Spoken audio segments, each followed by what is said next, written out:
ஒன்று சாமுவேல் 16வது அதிகாரம். 1. கர்த்தர் சாமுவேலை நோக்கி, இஸ்ரவேலின் மேல் ராஜாவாயிராதபடிக்கு நான் புறக்கணித்து தள்ளின சவுலுக்காக நீ எந்தமட்டும் துக்கித்துக் கொண்டிருப்பாய். நீ உன் கொம்பை தைலத்தால் நிரப்பிக்கொண்டு வா.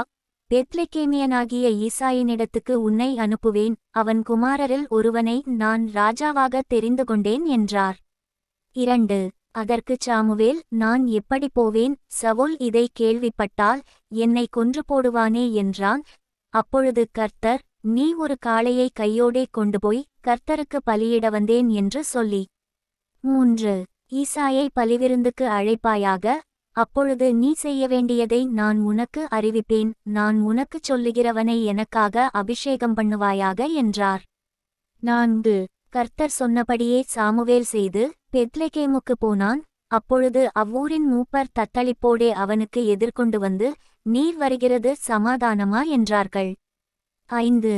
அதற்கு அவன், சமாதானந்தான், கர்த்தருக்கு பலியிட வந்தேன்.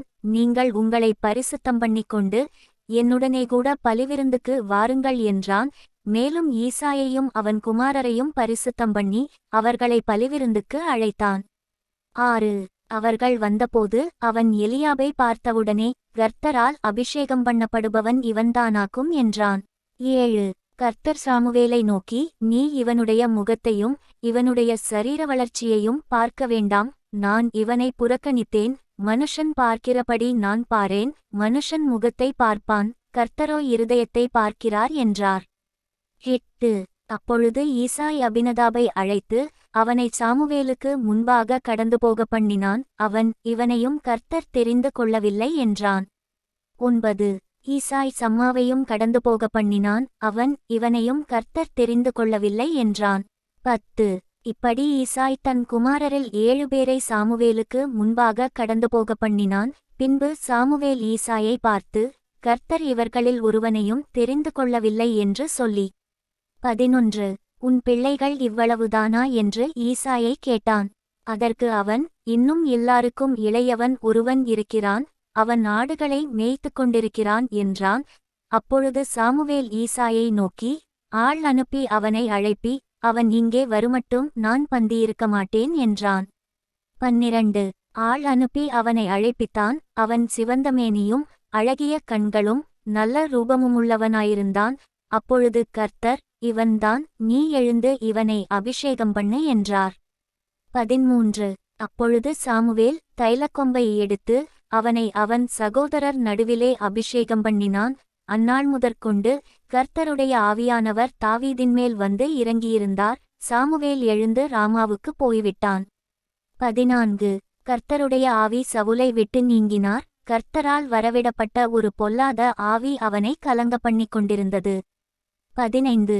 அப்பொழுது சவுலின் ஊழியக்காரர் அவனை நோக்கி, இதோ தேவனால் விடப்பட்ட ஒரு பொல்லாத ஆவி உம்மை கலங்க பண்ணுகிறதே. 16. சுரமண்டலம் வாசிக்கிறதில் தேறின ஒருவனை தேடும்படிக்கு எங்கள் ஆண்டவனாகிய நீர் உமக்கு முன்பாக நிற்கிற உம்முடைய அடியாருக்கு கட்டளையிடும். அப்பொழுது தேவனால் விடப்பட்ட பொல்லாத ஆவி உம்மேல் இறங்குகையில் அவன் தன் கையினால் அதை வாசித்தால் உமக்குச் சவுக்கியமுண்டாகும் என்றார்கள். 17. சவுல் தன் ஊழியக்காரரை பார்த்து, நன்றாய் வாசிக்கத்தக்க ஒருவனை தேடி என்னிடத்தில் கொண்டு வாருங்கள் என்றான். 18. அப்பொழுது அந்த வேலைக்காரரில் ஒருவன் பிரதியுத்தரமாக, இதோ பெத்லெகேமியனாகிய ஈசாயின் குமாரன் ஒருவனை கண்டிருக்கிறேன். அவன் வாசிப்பதில் தேறினவன். அவன் பராக்கிரமசாலி, யுத்தவீரன், காரிய சமர்த்தன், சவுந்தரியமுள்ளவன். கர்த்தர் அவனோடே கூட இருக்கிறார் என்றான். 19. அப்பொழுது சவுல் ஈசாயினிடத்தில் ஆட்களை அனுப்பி, ஆட்டுமந்தையில் இருக்கிற உன் குமாரனாகிய தாவீதை என்னிடத்தில் அனுப்பு என்று சொல்லச் சொன்னான். 20. அப்பொழுது ஈசாய் அப்பத்தையும் ஒரு துருத்தி திராட்சரசத்தையும் ஒரு வெள்ளாட்டுக்குட்டியையும் கழுதையின் மேல் ஏற்றி தன் குமாரனாகிய தாவீதின் வசமாய் சவுலுக்கு அனுப்பினான். 21. அப்படியே தாவீது சவுலிடத்தில் வந்து அவனுக்கு முன்பாக நின்றான். அவன் இவனை மிகவும் சிநேகித்தான். அவனுக்கு இவன் ஆயுததாரியானான். 22. சவுல் ஈசாயினிடத்தில் ஆள் அனுப்பி, தாவீது எனக்கு முன்பாக நிற்கட்டும், என் கண்களில் அவனுக்கு தயவு கிடைத்தது என்று சொல்லச் சொன்னான். 23.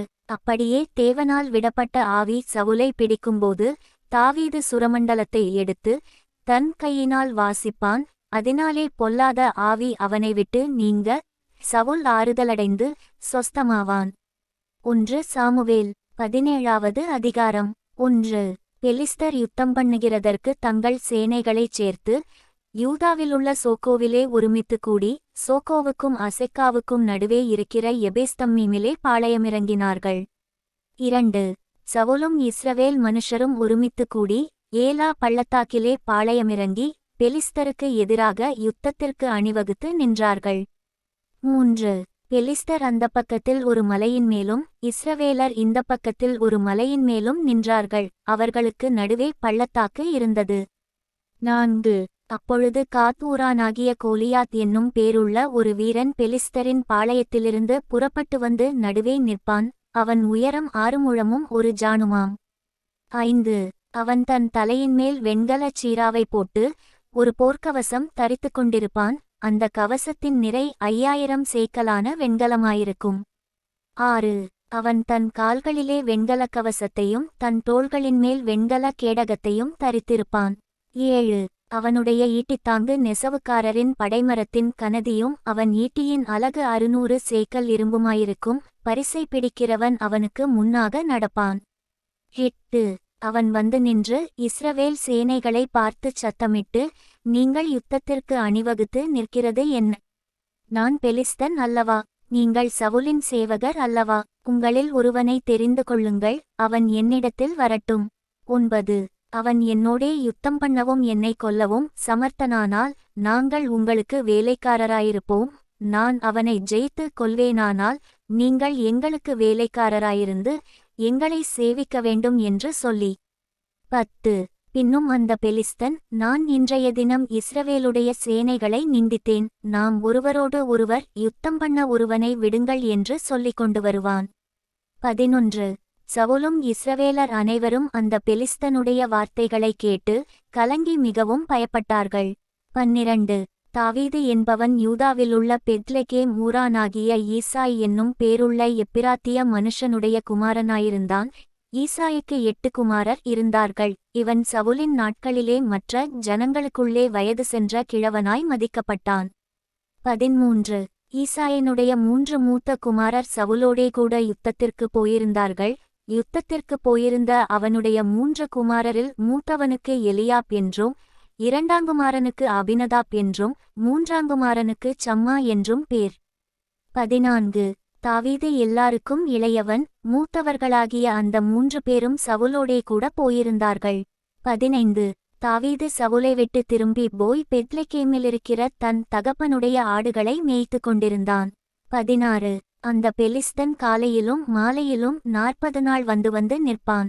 17 ஈசாய் தன் குமாரனாகிய தாவீதை நோக்கி, உன் சகோதரருக்கு இந்த ஒரு மரக்கால் வறுத்த பயற்றையும் இந்த 10 அப்பங்களையும் எடுத்துக்கொண்டு பாளையத்திலிருக்கிற உன் சகோதரரிடத்தில் ஓட்டமாய் போய். 18 இந்த 10 பால்கட்டிகளை 1000 பேருக்கு அதிபதியானவனிடத்தில் கொடுத்து உன் சகோதரர் சுகமாயிருக்கிறார்களா என்று விசாரித்து அவர்களிடத்தில் அடையாளம் வாங்கிக் கொண்டு வா என்றான். 19 அப்பொழுது சவுலும் அவர்களும் இஸ்ரவேலர் எல்லாரும் ஏலா பள்ளத்தாக்கிலே பெலிஸ்தரோடு யுத்தம் பண்ணிக் கொண்டிருந்தார்கள். 20 தாவீது அதிகாலையில் எழுந்து ஆடுகளை காவலாளி வசமாய் விட்டு ஈசாய் தனக்கு கற்பித்தபடியே எடுத்துக்கொண்டு போய் இரதங்கள் இருக்கிற இடத்திலே வந்தான். சேனைகள் அணிவகுத்து நின்று யுத்தத்திற்கென்று ஆர்ப்பரித்தார்கள். 21 இஸ்ரவேலரும் பெலிஸ்தரும் ஒருவருக்கு எதிராக ஒருவர் அணிவகுத்துக் கொண்டிருந்தார்கள். 22 அப்பொழுது தாவீது தான் கொண்டு வந்தவைகளை இறக்கி ரஸ்துக்களைக் காக்கிறவன் வசமாக வைத்துவிட்டு சேனைக்குள் ஓடி தன் சகோதரரை பார்த்து, சுகமாயிருக்கிறீர்களா என்று கேட்டான். 23 அவன் இவர்களோடே பேசிக் கொண்டிருக்கையில், இதோ காத் ஊரானாகிய கோலியாத் என்னும் பேருள்ள அந்த பெலிஸ்த வீரன் பெலிஸ்தரின் சேனைகளிலிருந்து எழும்பி வந்து நின்று முன் சொன்ன வார்த்தைகளையே சொன்னான். அதை தாவீது கேட்டான். 24 இஸ்ரவேலர் எல்லாரும் அந்த மனுஷனை காணும்போது மிகவும் பயப்பட்டு அவன் முகத்துக்கு விலகி ஓடிப்போவார்கள். 25 அந்நேரத்திலே இஸ்ரவேலர் வந்து நிற்கிற அந்த மனுஷனைக் கண்டீர்களா? இஸ்ரவேலை நிந்திக்க வந்து நிற்கிறான். இவனை கொல்லுகிறவன் எவனோ அவனை ராஜா மிகவும் ஐசுவரியவானாக்கி அவனுக்கு தம்முடைய குமாரத்தியை தந்து அவன் தகப்பன் வீட்டாருக்கு இஸ்ரவேலிலே சர்வமானியம் கொடுப்பார் என்றார்கள். 26. அப்பொழுது தாவீது தன்னண்டையிலே நிற்கிறவர்களை பார்த்து, இந்த பெலிஸ்தனை கொன்று இஸ்ரவேலுக்கு நேரிட்ட நிந்தையை நீக்குகிறவனுக்கு என்ன செய்யப்படும்? ஜீவனுள்ள தேவனுடைய சேனைகளை நிந்திக்கிறதற்கு விருத்தசேதனம் இல்லாத இந்த பெலிஸ்தன் இம்மாத்திரம் என்றான். 27. அதற்கு ஜனங்கள், அவனை கொல்லுகிறவனுக்கு இன்னபடி செய்யப்படும் என்று முன் சொன்ன வார்த்தைகளையே அவனுக்குச் சொன்னார்கள். 28. அந்த மனுஷரோடே அவன் பேசிக்கொண்டிருக்கிறதை அவன் மூத்த சகோதரனாகிய எலியாப் கேட்டபோது அவன் தாவீதின்மேல் கோபங்கொண்டு, நீ இங்கே வந்தது என்ன?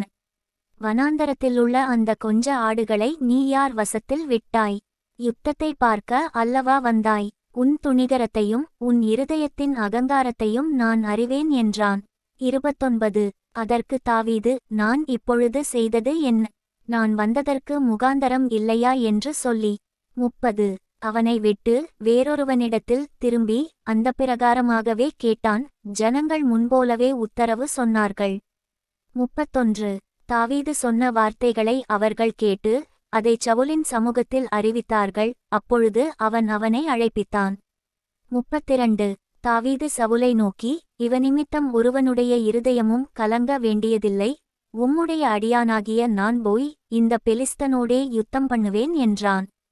33. அப்பொழுது சவுல் தாவீதை நோக்கி, நீ இந்த பெலிஸ்தனோடே எதிர்த்து யுத்தம் பண்ண உன்னால் ஆகாது. நீ இளைஞன், அவனோ தன் சிறு வயது முதல் யுத்தவீரன் என்றான். 34. தாவீது சவுலை பார்த்து, உம்முடைய அடியான் என் தகப்பனுடைய ஆடுகளை மேய்த்து கொண்டிருக்கிறபோது ஒருவிசை ஒரு சிங்கமும் ஒருவிசை ஒரு கரடியும் வந்து மந்தையிலிருக்கிற ஒரு ஆட்டை பிடித்து கொண்டது. 35. நான் அதை தொடர்ந்து போய் அதை அடித்து அதை அதின் வாய்க்கு தப்புவித்தேன். அது என்மேல் பாய்ந்தபோது நான் அதின் தாடியை பிடித்து அதை அடித்து கொன்று போட்டேன். 36. அந்த சிங்கத்தையும் அந்த கரடியையும் உம்முடைய அடியானாகிய நான் கொன்றேன். விருத்தசேதனமில்லாத இந்த பெலிஸ்தனும் அவைகளில் ஒன்றைப் போல இருப்பான். அவன் ஜீவனுள்ள தேவனுடைய சேனைகளை நிந்தித்தானே என்றான். 37. பின்னும் தாவீது, என்னை சிங்கத்தின் கைக்கும் கரடியின் கைக்கும் தப்புவித்த கர்த்தர் இந்த பெலிஸ்தனுடைய கைக்கும் தப்புவிப்பார் என்றான். அப்பொழுது சவுல் தாவீதை பார்த்து, போ, கர்த்தர் உன்னுடனே கூட இருப்பாராக என்றான். 38. சவுல் தாவீதுக்கு தன் வஸ்திரங்களை உடுத்துவித்து வெண்கலமான ஒரு சீராவை அவன் தலையின்மேல் போட்டு ஒரு கவசத்தையும் அவனுக்கு தரிப்பித்தான். 39. அவனுடைய பட்டயத்தை தாவீது தன் வஸ்திரங்கள் மேல் கட்டிக்கொண்டு அதிலே அவனுக்கு பழக்கமில்லாததினால் நடந்து பார்த்தான். அப்பொழுது தாவீது சவுலை நோக்கி, நான் இவைகளை போட்டுக்கொண்டு போகக்கூடாது, இந்த அப்பியாசம் எனக்கு இல்லை என்று சொல்லி அவைகளை களைந்து போட்டு 40. தன் தடியை கையிலே பிடித்துக்கொண்டு ஆற்றிலிருக்கிற 5 கூழாங்கல்லுகளை தெரிந்தெடுத்து அவைகளை மேய்ப்பருக்குரிய தன்னுடைய அடைப்பப்பையிலே போட்டு தன் கவனை தன் கையிலே பிடித்துக்கொண்டு அந்த பெலிஸ்தனண்டையிலே போனான். 41. பெலிஸ்தனும் நடந்து தாவீதண்டைக்கு கிட்டி வந்தான். பரிசையை பிடிக்கிறவன் அவனுக்கு முன்னாக நடந்தான். 42. பெலிஸ்தன் சுற்றி பார்த்து தாவீதை கண்டு அவன் இளைஞனும் சவுந்தரிய ரூபமான சிவந்த மேனியுள்ளவனுமாயிருந்தபடியினால் அவனை அசட்டை பண்ணினான். 43. பெலிஸ்தன் தாவீதை பார்த்து, நீ தடிகளோடே என்னிடத்தில் வர நான் நாயா என்று சொல்லி அவன் தன் தேவர்களைக் கொண்டு தாவீதைச் சபித்தான். 44. பின்னும் அந்த பெலிஸ்தன் தாவீதை பார்த்து, என்னிடத்தில் வா, நான் உன் மாம்சத்தை ஆகாயத்து பறவைகளுக்கும் காட்டு மிருகங்களுக்கும் கொடுப்பேன் என்றான். 45.